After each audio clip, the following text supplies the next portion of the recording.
Lihat sini, sudah? Saya mulai ya. Nah, ini saya harus selesaikan ini. Kita sepakat dulu sampai jam berapa kita? Oh enggak, kalau Anda mau sampai jam 12 silakan saja. Saya setengah 10 selesai lah. Karena ini pembuka ya, pembuka. Ke depan kita akan lebih kompleks karena saya pengen ini dicoba sampai sepekan. Nanti akan melahirkan perubahan. Karena ke depan kita akan bicara tentang riba, tentang macam-macam ya. Itu perlu lebih fokus lagi. Ini yang dasar untuk sepekan dulu. Siap ini ya? Yuk kita mulai. 1. Rizki lewat ikhtiar atau usaha. Saya boleh teman-teman sekalian buka ini ya? Ini udah? Ya. Udah. 1 yang lewat usaha itu ikhtiar. Ya, buka Quran surah 39, Quran surah 53 ayat 39. An-Najm ayat 39. Wa allaysa lil insani illa ma sa'a. Wa allaysa lil insani illa ma sa'a. Wa allaysa lil insani, bahkan setiap manusia itu, awas, illa ma sa'a, akan mendapatkan rizki, akan mendapatkan hasil dari apa yang telah ia usahakan dengan sungguh-sungguh. Jadi kalau Anda ingin mendapatkan apapun, mau dapat pahala, dapat rizki, dapat ini, dapat itu, maka semua bergantung yang pertama pada tingkat kesungguhan usaha Anda. Usaha yang serius, yang sungguh-sungguh disebut dengan sa'a, yas'a, sa'yan. Sa'a, yas'a, sa'yan.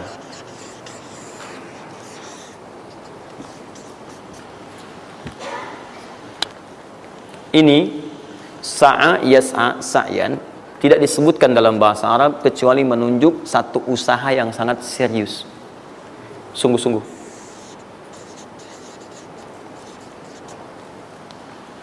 Rizki yang pertama ini sifatnya kata Al-Quran, langsung Allah yang menyampaikan.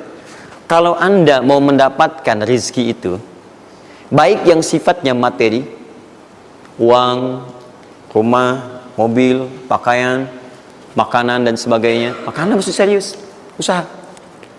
Usaha yang serius. Saya belum bicara bagaimana cara usahanya, tapi Quran ingin membangun komitmen dulu. Anda mau usaha enggak? Anda usaha, saya kasih kata Allah. Jadi kalau Anda nggak usaha, nggak akan turun rezeki. Ya, nggak ada rezeki turun dengan cuman diam aja, nggak ada. Anda mesti usaha.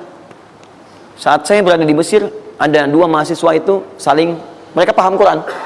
Mereka diskusi ingin membuktikan kebenaran Quran. Yang satu cara berpikirnya benar, yang satu keliru. Yang satu berkata, Allah kan sudah jamin rezeki kita akan diberikan, ya kan? Sampai kita wafat sempurna rezeki. Jadi nggak nyari pun pasti dikasih. Cara berpikirnya seperti itu. Ini yang dipakai oleh orang liberal sekarang. Nah, maksudnya logika semacam ini. Yang satu lagi berkata, memang Allah kasih, cuman kita mesti usaha. Dia sebutkan beberapa ayatnya. Yang satu bertahan dengan pendapatnya, dia ingin buktikan, saya masuk nanti ke masjid. Kalau di Timur Tengah itu suka ada zawiyah, tempat-tempat khusus untuk ibadah. Dia masuk ke dalamnya, sembunyi di belakang meja. Nah, di masjid itu suka ada muhsinin, para donatur, yang itikaf kasih makan. Hari pertama semua dikasih, dia tidak, karena ngumpet. Karena perjanjiannya nggak boleh ada usaha apapun. Hari kedua dia masih ngumpet, nggak dikasih, semua dikasih yang ada. Hari ketiga sudah lapar sekali, sudah nggak tahan. Begitu udah dikasihkan, yang muhsinnya tanya, hal min akhar, ada lagi yang lain nggak? DKM jawab karena nggak tahu, kan ngumpet. Nggak ada yang lain. Baik, kalau gitu saya kasih ke tempat lain. Karena beranjak mendengar suara itu, dia langsung kasih kode dengan berdahan. Kaget kan DKM. Begitu dibuka, ada orang ngumpet di belakang meja, sudah kelaparan. Akhirnya dia ada orang satu lagi di sini, langsung dikasih bagiannya sampai dengan 3 bungkus. Begitu dikasihkan itu, teman yang kedua tadi yang mengatakan mesti ada usaha, langsung mengejar pada teman yang bersembunyi. Dan dia katakan, kan saya bilang dari awal, rezeki itu mesti dicari, walaupun dengan sama. Saya juga sama, Ustadz pemateri misalnya kan, begitu kehausan ya, kan? Nah, misal panitia datang, macam-macam lah. Misal tuh.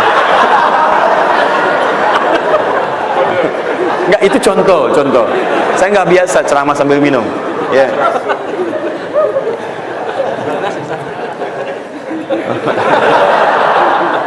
Jelas ya? Nah, jadi prinsip yang pertama, kita harus punya komitmen yang kuat dengan Allah. Kata Allah, kerja ya kerja. Kata Allah, usaha ya usaha, jangan diam. Di usaha itu sepanjang keluar yang disebut usaha dari dalam tubuh kita, kaki melangkah, tangan bergerak gitu kan, kemudian mulut berbicara, bersuara, atau telunjuk menunjuk aja, ada usaha, rezeki turun. Apa butuh pembuktian lagi? Tuh lihat di beberapa belokan-belokan tuh, Cuman orang begini aja, prit, 1.000. 1.000, makasih Pak. 2.000, makasih bos. Dia kan 5.000, paman. Om. Jelas ya? Paham ya? Nah, ini yang pertama, usaha yang serius. Nah, ini langsung dicontohkan oleh Allah. Bahkan kalau Anda serius, nah perhatikan, ini jejaknya langsung ditemukan dan diabadikan dalam Al-Quran. Ada beberapa tahapan yang mesti kita tahu. 1, 2, 3. Perhatikan cara keseriusan yang digambarkan dalam Al-Quran. Teman-teman, kalau saya sebutkan sa'ah dalam Al-Quran, mungkin agak banyak kita mencarinya, butuh energi. Tapi kalau saya ilustrasikan begini, antum insya Allah akan lebih cepat menemukan. Kalau kita haji atau umrah, kemudian ada ritual setelah tawaf, namanya apa? Sa'i. Apa itu sa'i? Tuh kan, lari-lari kecil. Kalau lari-lari besar, maraton.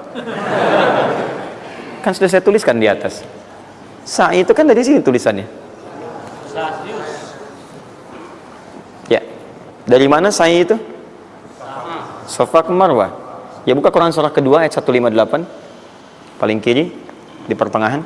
Innas safa wal marwata min sya'airillah. Faman hajjal bait aw i'tamara fala junaha alaihi ay yatawafa bihima. Man tatawwa khairan innallaha syakirun alim. Lihat sini. Ibadah ini kenapa dinamakan dengan sa'i? Dan sementara orang sekarang agak kurang tepat menerjemahkan dengan lari-lari kecil. Dalam bahasa Arab lari kecil bukan sa'i. Dalam bahasa Arab lari-lari kecil itu bukan sa'i. Ingat baik-baik kalimat ini. Kenapa dinamakan dengan sa'i? Karena di tempat ini pernah ada satu sosok yang sangat bersungguh-sungguh untuk berusaha. Sangat serius untuk mendapatkan rizki dari Allah Subhanahu wa ta'ala. Sosok ini datang, diantarkan oleh suaminya. Kemudian ketika diantarkan, ternyata ini yang paling menarik. Ini yang saya berikan 3 panah ini. Diabadikan kisah ini di Quran surah ke-14 ayat ke-37. Pertama diantarkan. Ya, begitu tiba suami, istrinya dengan anak yang baru lahir, tiba-tiba langsung bermohon kepada Allah. Perhatikan, bukankah Allah pemilik rizki? Masih ingat tadi teori di awal? Pusat rizki ada di mana? Baik, nah ini teman-teman sekalian, kaidah yang pertama, kalau antum ingin berikhtiar berusaha, maka hal yang pertama dilakukan adalah mendekat dulu kepada pemiliknya.